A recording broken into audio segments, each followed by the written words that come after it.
Hey guys, welcome to the studio and happy Halloween.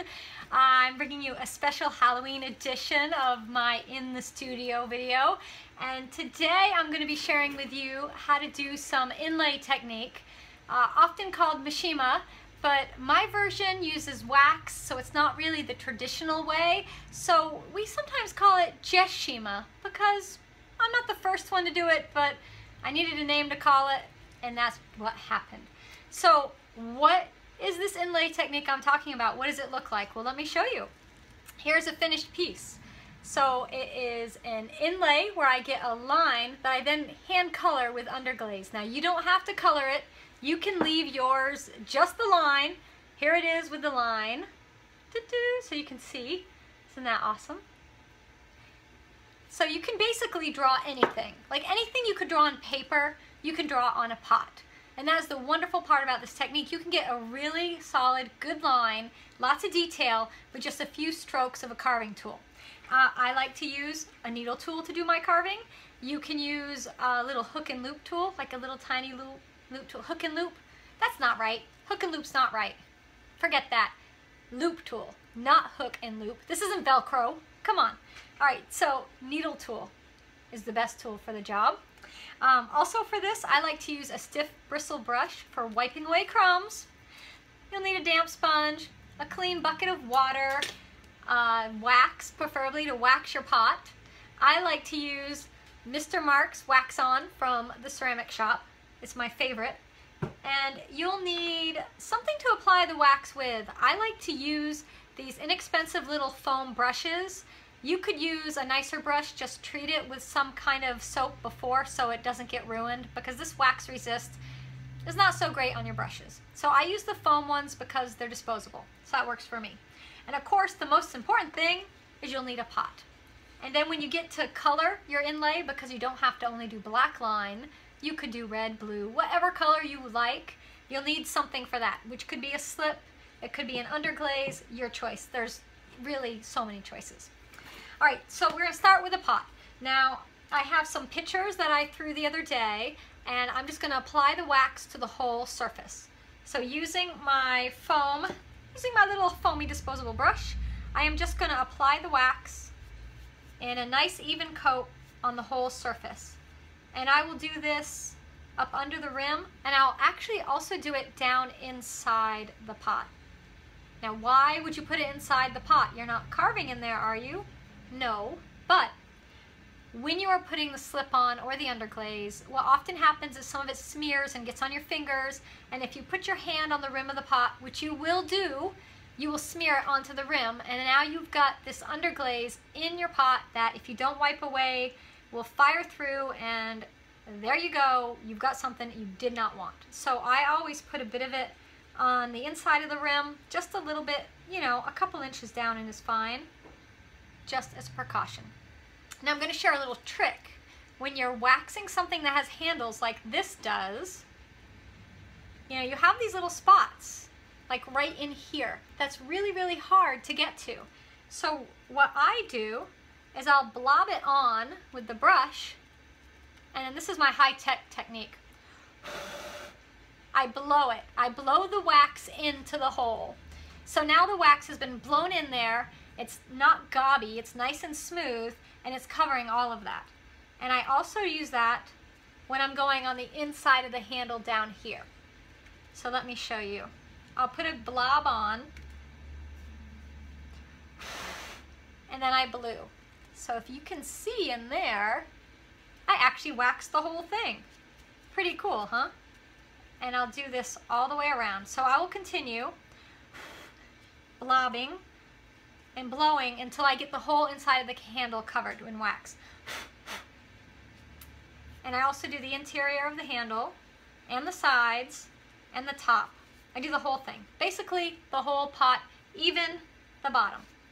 All right, so the magic of television, or preparing ahead in my case, I have a pot right here that I've already waxed the whole thing, and it is already dried. So you'll need your pot to dry about 5 to 10 minutes for the wax to set up. You don't want it to be sticky. This wax doesn't dry hard and brittle, like it's not going to crack, but it's also not gummy. It's a nice in-between wax. And then for your carving, all you need is the needle tool. Like, that's it. And the design, it can be anything you have. If you're like me who does a lot of drawing, I have just tons of images in my head, so I'll just draw from my own mind. Kind of crazy, right? If you have something that you want, that you saw somewhere, you can trace it onto here with graphite paper. So you could lightly lay graphite paper on here and then put the drawing on and draw it. Sometimes the drawing alone could be laid on here, and using a ballpoint pen, if you go over the drawing, it creates just a tiny indent, and then you carve on that indented line you've made. So those are some options for drawing it. You also could use a Sharpie marker and draw right on the wax. So you could take your Sharpie and draw out a pattern, and if you don't like it, it's fine. The Sharpie's just going to burn away. It's not going to actually be on the pot when you're done. So, you know, those are all great techniques. Me, I just like to wing it. That's just life, right? All right, so for this one, I am going to go with this pattern that I've kind of worked up lately. It's got some leaf forms, it's got some vines, so we're just going to go with that. And I just carved directly in the clay. This is past leather hard. I would say it's definitely not bone dry, although you can do it when it's bone dry. It just isn't as good, like health-wise, when it is. So I just go along and I do all my drawings, and then after I've done a section, I will take the stiff bristle brush and I'll brush away these crumbs. Now I have a sheet of plastic right here on my work surface to catch everything.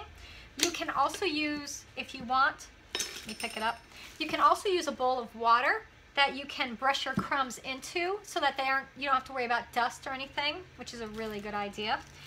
I usually just work on my wheel when I carve, and I just spread a piece of plastic out and I just brush the crumbs. Now, the reason you do not want to just brush these crumbs into your reclaim is they have wax on them. So they're not really reclaimable. You can't reuse these little crumbs. They have to go away. You have to get rid of them. So there's the only downside. All right, so I'll carve this pot and I will put the design all around it. You know, for me, I really like to look at the shape of the pot and have the design flow and work around it to match it. So it's very organic. I may have an idea in mind of what it will look like beforehand, but as I work, it does change, it does grow, and it evolves, which is what I love about this technique. You know, you're not locked into one specific thing. You can change it as you go. All right, so I have here, let's make it a little closer so you can see, I have a little bit of an area I have carved. Now, how do we get the color into it? Well, once you've decided on what you want to use for color, I'm just going to use Speedball's black underglaze.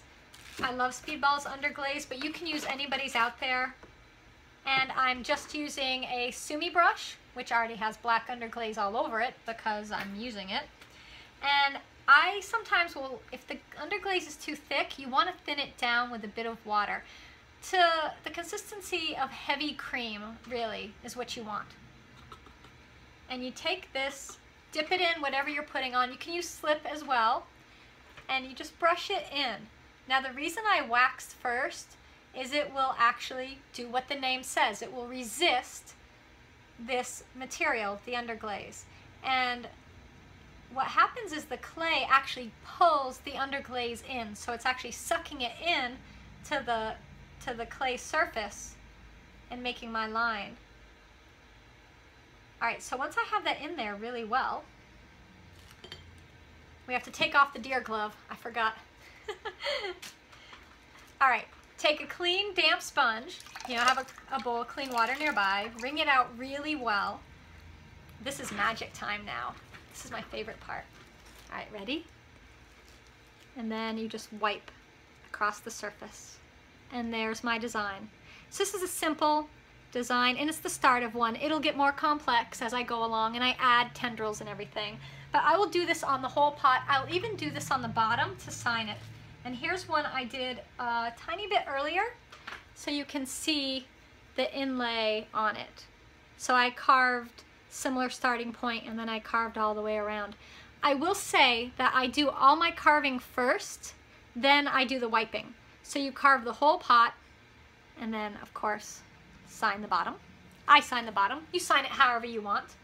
I even did the handle because who doesn't want a pretty handle? So this will go in the kiln and it will be fired. The purple is the color of the wax. It's dyed, but it will not stay in your pot. It will burn away. So when you take it out of the kiln, what you end up with is something looking like this.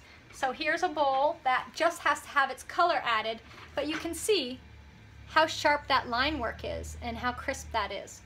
So you could do this with anything, whatever you want to draw. You could do geometric patterns, you could do portraits, you could do cute little cartoon drawings, you could do words and sayings. You could just have fun and you know, trace some things if you had some stencils. There's so much that can be done with this technique. Now after, for me, when it's at this stage, I like to hand color in these little areas, but you don't have to, and I have here to show you a version of one I did not color in and one that I did. So if you take a look, you have, this is just the line work glazed, so this is completely glaze fired. Yeah, it has a piece of paper in it because it's sold and that's the person who bought its name. And here's one just with the color. And this is just a very light wash of Underglaze, and depending on how thick I put it on, it makes it darker and all that. So that's a whole nother thing. But you got your choice, you know, color, no color, simple. All right, so that's what I had for you today on this awesome Halloween. I hope all you little ghouls and witches are being good and safe tonight and have a wonderful Halloween celebration, whatever it is you may do. As always, I love your feedback, and if you have any suggestions of anything or what you'd like to see, just let me know in the comments and give me a thumbs up. 2 thumbs up if you have 2 deer hands. I gotta put my other little deer hand on. Ooh, it's backwards. Let me get that on there. All right, here we go.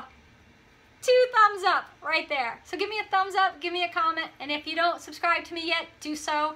You'll get to see me dress up like a deer. Doesn't happen all the time, but you know, on Halloween it does. And I will share my tips and techniques and some little knowledge that I have with you all.